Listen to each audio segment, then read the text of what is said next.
ডিজেলের অস্বাভাবিক মূল্যবৃদ্ধির জেলে গভীর সংকটে পড়েছেন সামুদ্রিক মৎস্যজীবীরা। জ্বালানির বাড়তি খরচ বহন করতে না পেরে বহু জেলে এখন সমুদ্রে মাছ ধরতে যাওয়াই বন্ধ করে দিয়েছেন, যার ফলে উপকূলবর্তী অর্থনীতি জীবিকায় মারাত্মক প্রভাব পড়েছে। মৎস্যজীবীদের অভিযোগ, গত কয়েক মাসে ডিজেলের দাম এমনভাবে বেড়েছে যে ট্রলার বা নৌকা নিয়ে সমুদ্রে যাওয়ার খরচই আর ওঠে না। এমন একজন জেলের কথায়, আগে যেখানে একবার সমুদ্রে যেতে খরচ হতো, এখন তা প্রায় দ্বিগুণ। মাছ ধরে সেই খরচ তোলা যাচ্ছে না।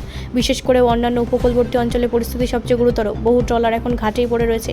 জেলেদের একাংশ জানিয়েছেন তারা বিকল্প কাজের সন্ধান করছেন, কারণ মাছ ধরার পেশায় আর টিকে থাকা কঠিন হয়ে পড়ছে।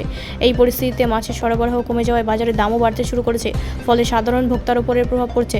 ব্যবসায়ীরা আশঙ্কা করেছেন, যদি এই অবস্থা দীর্ঘস্থায়ী হয় তবে রাজ্যের সামুদ্রিক খাদ্য রপ্তানিতেও বড় ধাক্কা লাগতে পারে।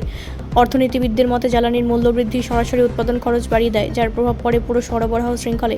মৎস্য খাতের মতো জ্বালানি নির্ভর শিল্পে এর প্রভাব আরও তীব্র। এদিকে মৎস্যজীবী সংগঠনগুলি সরকারের কাছে ভর্তুকি বা বিশেষ সহায়তা দাবি জানিয়েছে। তাদের বক্তব্য, ডিজেলের ওপর ভর্তুকি না বাড়ালে, তাদের বিকল্প ব্যবস্থা না দিলে এই শিল্প ধীরে ধীরে ভেঙে পড়বে। রাজ্য সরকারের পক্ষ থেকে বিষয়টি খতিয়ে দেখা হচ্ছে বলে জানানো হয়েছে, তবে এখনও পর্যন্ত কোনো তাৎক্ষণিক সমাধান ঘোষণা করা হয়নি।